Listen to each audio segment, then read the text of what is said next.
இந்த அரங்கத்தில் நிறைஞ்சிருக்க எல்லாருக்கும் ஃபர்ஸ்ட் என்னோட வணக்கம் நான் சொல்லிக்கிறேன். என்னோட அடல்ட்ஹுட்டோட ஃபர்ஸ்ட் ஸ்டேஜில் என்ன ஒரு பேச்சாளராக நான் நினச்சி என்னை நம்பி உங்கள் முன்னாடி நான் அறிமுகப்படுத்திக்கிறேன். என்னோட பேர் ஐஸ்வர்யா. ஸோ ஆல்ரெடி சொல்லிட்டாங்க, பட் இருந்தாலும் என்னோட செல்ஃப் நான் சொல்லிக்கிறேன். அண்ட் தென் அக்னி சிறகுகளில் ஒரு சிறகாக இருக்கிறதுக்கு நான் ரொம்ப சந்தோஷப்படுறேன். ஸோ என்னோட பார்வையில் செக்ஸ் எஜுகேஷன் அப்படின்னா என்ன அப்படின்னா, எல்லாரும் பேச தயக்கப்படுற ஒரு விஷயத்த, எல்லாரும் பேச கூச்சப்படுற ஒரு விஷயத்த, எல்லாரும் தப்பாக நினைக்கிற ஒரு விஷயத்த, ஒரு சின்ன தப்பு நடந்தாலும் ஒரு மனுஷனோட வாழ்க்கையை மாற்றி அமைக்கிற விஷயத்தை பற்றின புரிதல் தான் செக்ஸ் எஜுகேஷன் என்னை பொறுத்த வரையில. ஸோ அது வந்துட்டு ஒரு சின்னதாக நடக்கிற ஒரு தப்பு, அது சரியா இருந்தாலும் ஒரு பெண்ணோட வாழ்க்கையோ ஒரு ஆணோட வாழ்க்கையோ பாதிக்கப்படும். அது பொய்யா இருந்தாலுமே ஒரு பெண்ணோட வாழ்க்கையோ ஆணோட வாழ்க்கையோ கண்டிப்பாக அந்த இடத்துல பாதிக்கப்படும். ஸோ ஃபஸ்ட்டு செக்ஸ் எஜுகேஷன் அப்படின்னா எந்த இடத்துலேருந்து, அதாவது எதுக்காக அது வேணும் அப்படின்னா, இப்போது நம்ம ஸ்கூல்லலாம் பார்த்தீங்க அப்படின்னா நம்ம ஃபார்ம்ஸ் எல்லாம் கொடுப்பாங்க. ஸோ அந்த ஃபார்ம்ஸ்லாம் நேமு, ஸ்டாண்டர்ட், தென் செக்ஸ், எஃப்எம் அப்படின்னு இருக்கும். ஸோ நம்ம சின்ன வயசுலேருந்தே அந்த செக்ஸ்னு வார்த்தையை பார்த்ததுமே என்ன பண்ணுவோம் அப்படின்னா, ஒரு 4-5 பேர் கூடி குமிஞ்சு சிரிப்போம். அதுதான் நம்மளோட இது. எல்லாருமே அதை தான் பண்ணியிருப்போம் ஆப்வியஸ்லி.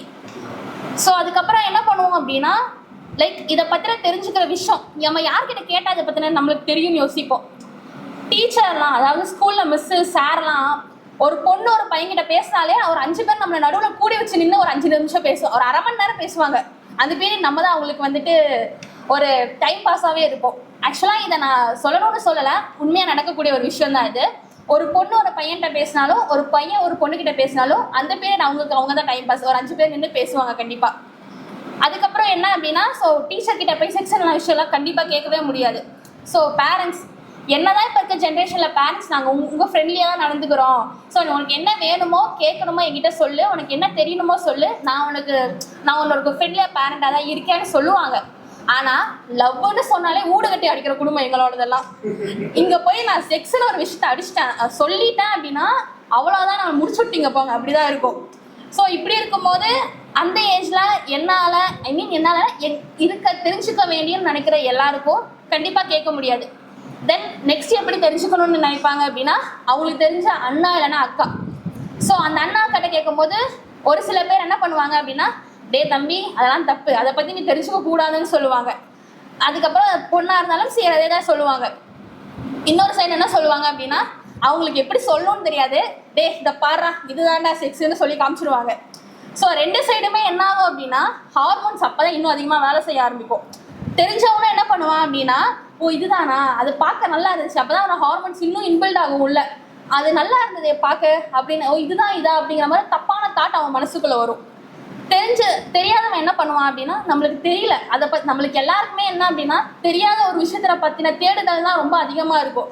ஒரு விஷயம் தெரிலனா அதை பற்றி தெரிஞ்சுக்கணும். ஸோ என்ன பண்ணுவாங்க அப்படின்னா, சர்ச் என்ஜின் கூகுள் போய் சர்ச் பண்ணுவாங்க. ஸோ அதுவும் இல்லாமல் இப்போ ரீசெண்டாக செக்ஸ் எஜுகேஷன் என்ன அப்படின்னா எனக்கு கொஞ்சம் புரிதல் இருக்குது, பட் இருந்தாலும் நான் கொஞ்சம் நாலேஜ் இது பண்ணிக்கலான்னு சொல்லிட்டு நான் போய் கூகுளில் சர்ச் பண்ணும்போது எனக்கு நிறைய அடல்ட் கண்டென்ட்ஸ் தான் வந்துச்சு.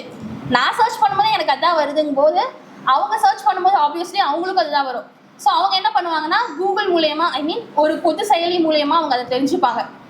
ஸோ இப்போ என்ன ஆகும் அப்படின்னா, அவங்க தப்பான ஒரு வழிக்கு போகிறதுக்கு அது ஒரு ரீசனாக இருக்கும். நிறைய பேர் என்ன பண்ணுவாங்கன்னா, அதை இம்ப்ளிமெண்ட்டே பண்ணுவாங்க. நிறைய பேர் என்ன பண்ணுவாங்க, தெரிஞ்சுட்டு ஒரு தப்பான விஷயம் போல அப்படின்னு சொல்லிட்டு அவங்களுக்குள்ளேயே பேசி அப்படியே முடிச்சிடுவாங்க. மேம் சொன்ன மாதிரி, ஹரிணி மேம் சொன்ன மாதிரி ஒரு 5 பேர் கேர்ள்ஸாக இருந்தாலும் சரி பாய்ஸாக இருந்தாலும் சரி, அவங்களோட வாஷ்ரூம்குள்ளே ரெஸ்ட் ரூம்க்கு முன்னாடி நின்று ஒரு 5 பேர் 6 பேர் அப்படியே பேசி அதை அப்படியே விட்டுருவாங்க. அப்படி தான் நடக்கும். ஸோ இதை அந்த ஸ்கூலில் இருக்க மிஸ்ஸோ சாரோ இல்லை வீட்டில் இருக்க பேரண்ட்ஸோ இல்லை அவங்க கேட்கும் போது அந்த அண்ணாவோட அக்காவோ இதுக்கான புரிதல் அவங்களுக்கு உண்டு பண்ணியிருந்தாங்க அப்படின்னா அவங்க தப்பான வரைக்கும் இம்ப்ளிமெண்ட் ஆக போயிருக்க சான்ஸே கிடையாது. ஸோ தென் இன்னொன்று என்ன அப்படின்னா, நானும் ஒரு ஷார்ட் ஃபிலிம் பார்த்தேன். ஸோ அதில் என்னென்னா 2 பசங்க, அதாவது ஸ்லம் ஏரியாவில் இருக்க பசங்க, மீன்ஸ் வந்துட்டு பேரண்ட்ஸ் இல்லை அவங்களுக்கு. ஸோ வந்துட்டு அந்த டெய்லி வாழ்க்கையில் அந்த பிளாஸ்டிக்கு, ஸோ அந்த பேப்பர் அது எல்லாத்தையும் எடுத்து எடைக்கு போட்டு அப்படி இப்படின்னு எப்படியும் அன்லாக் பண்ணிடுறாங்க, கேம்ஸ் விளையாடுறாங்க. அப்போ அவங்களுக்கு பாப்அப்பில் ஒரு வீடியோ வருது, தெரியாமல் டச் பண்ணிடுறாங்க. ஸோ அந்த வீடியோ அவங்க பார்த்துடுறாங்க. பார்த்ததுக்கப்புறம் என்ன ஆகுது அப்படின்னா, ஸோ அந்த வீடியோவை டெய்லியும் 2 பேர் பார்க்க ஆரம்பிக்கிறாங்க. அடல்ட் கண்டென்ட் இருக்க ஒரு வீடியோ, ஸோ பான் வீடியோ. ஸோ அவங்க பார்க்க ஆரம்பிக்கிறாங்க, டெய்லியும் அதை பார்க்குறாங்க.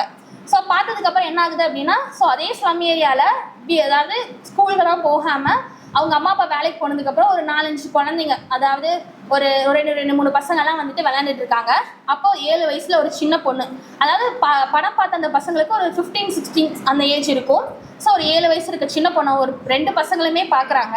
அப்போ அவன் சொல்கிறான், இன்னைக்கு நான் உன் கூட வரலடா, நீ போயிட்டு வான்னு சொல்கிறான். அப்போ இன்னொருத்தனுக்கு டவுட் இருக்கு, என்ன இவன் டெய்லியும் என் கூட வருவானே இன்னைக்கு வரலன்னு சொல்கிறானேன்னு. கொஞ்ச நேரம் கழிச்சு வந்துட்டு அது அப்படியே ஒரு பிளாக் ஸ்க்ரீன் ஆகிடுது. கொஞ்ச நேரம் கழிச்சு பார்க்கும்போது ஒரு வியூவில் எந்த பையன் வேலைக்கு நான் வரலன்னு அந்த பொண்ணை பார்த்துட்டு சொன்னானா, அவன் கீழே இருக்கான். அவன் கூட இருந்தவன் அந்த பொண்ணை கையை பிடிச்சி ஒரு சந்திலேருந்து கூட்டிகிட்டு வரான்.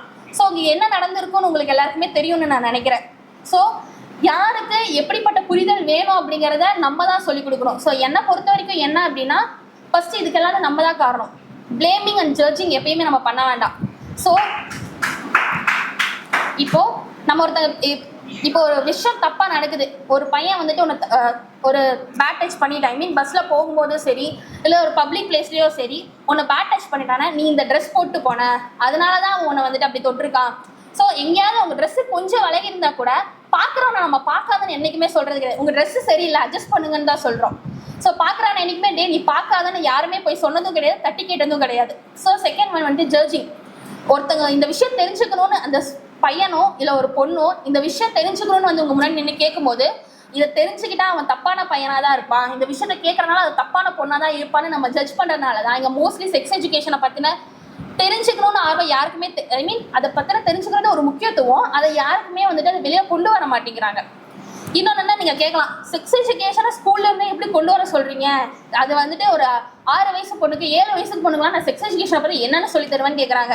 இப்போது 10th ஃபிசிக்ஸு, பாட்டனி, சுவாலஜி, பயாலஜின்னு எல்லாமே படிக்கிறீங்க. இதெல்லாம் நீங்கள் என்ன 3rd ஸ்டாண்டர்டில் என்விரான்மெண்ட் சயின்ஸ்லேருந்து கொண்டு வரீங்க. அப்போ அந்த ஸ்டேஜில் அவங்களுக்கு என்ன தேவையோ அதை மட்டும் தான் சொல்லி தரீங்க. சேம் அதே மாதிரி தான் அந்த ஏஜில் அவங்களுக்கு என்ன தேவையோ அதை மட்டும் தான் நீங்கள் சொல்லி தரணும். ஸோ என்னை பொறுத்த வரைக்கும் என்ன அப்படின்னா, இப்போ இருக்க ஸ்டூடெண்ட்ஸ்க்கு செக்ஸ் எஜுகேஷன்ஸ் தேவை. அதுக்கு முன்னாடி யாருக்கு தேவை அப்படின்னா, டீச்சர்ஸ்க்கு, பேரண்ட்ஸ்க்கு, சோஷியல் மீடியா இன்ஃப்ளூயன்சர்ஸ்க்கு. இவங்க தான் இப்போ இருக்க ஸ்டூடெண்ட்ஸோட முன்னாடி இருந்து அவங்கள கைட் பண்ணி கூட்டிகிட்டு போகிறாங்க. ஸோ என்னை பொறுத்த வரைக்கும் ஃபஸ்ட்டு இவங்களுக்கெல்லாம் தான் செக்ஸ் எஜுகேஷனை புரிதல் அதிகமாக வேணும்னு நான் நினைக்கிறேன். அண்ட் தென் எங்கள் வீட்லேயும் அப்படி தான். என்னோட அப்பா M10 மாதிரி. ஸோ வந்துட்டு என்ன பண்ணுவார் அப்படின்னா, கார்ட்டூனை தவிர வேறு எதுவும் பார்க்க விட மாட்டார். ஒரு கட்டத்துக்கு மேலே கார்ட்டூனே பார்க்க விட மாட்டார். வீட்டுக்கு வெளில போகும்போது கேபிள் கட்டி வச்சுட்டு போயிடுவார். ஸோ வீட்டுக்குள்ளே தான் இருக்கணும், வெளியில் நீ போகக்கூடாதுன்னு சொல்லுவார். ஆனால் அதே எங்கள் ஏஜில் இருக்க பசங்களாம் வந்துட்டு வெளில ஓடி ஆடி ஜாலியாக விளாண்டுருப்பாங்க. அப்போ எங்கள் அம்மா கேட்பாங்க, அப்பா கிட்ட பேசவே பயப்படுவோம். சரிங்க வாங்க போங்க தவிர அப்பாட்ட அடுத்த வார்த்தை பேசுனது கிடையாது. நாங்கள் அம்மா கேட்பாங்க, ஏன் நம்ம குழந்தைங்களும் போய் விளையாடட்டும் அப்படின்னு. அதுக்கு அப்பா சொல்லுவார், இங்கே இருக்கிறவங்கள இப்போ இருக்கிறவங்களாம் யாரும் சரியில்லை, குழந்தைங்கள நம்ம எப்பயுமே பாதுகாத்துட்டு இருக்க முடியாது, வீட்டுக்குள்ளேயே இருக்கட்டும்னு சொல்லிடுவாங்க. ஏன் அவங்க தப்பு பண்ணுறாங்க, அவங்கள கேட்காம எங்களை ஏன் வீட்டுக்குள்ளே அடைச்சாங்கன்னு எனக்கு தெரியல. மேபி அவங்க அப்போ அடைச்சதுனாலவோ என்னவோ இப்போ நான் இங்கே வந்து நிற்கிறேன்னு நினைக்கிறேன்.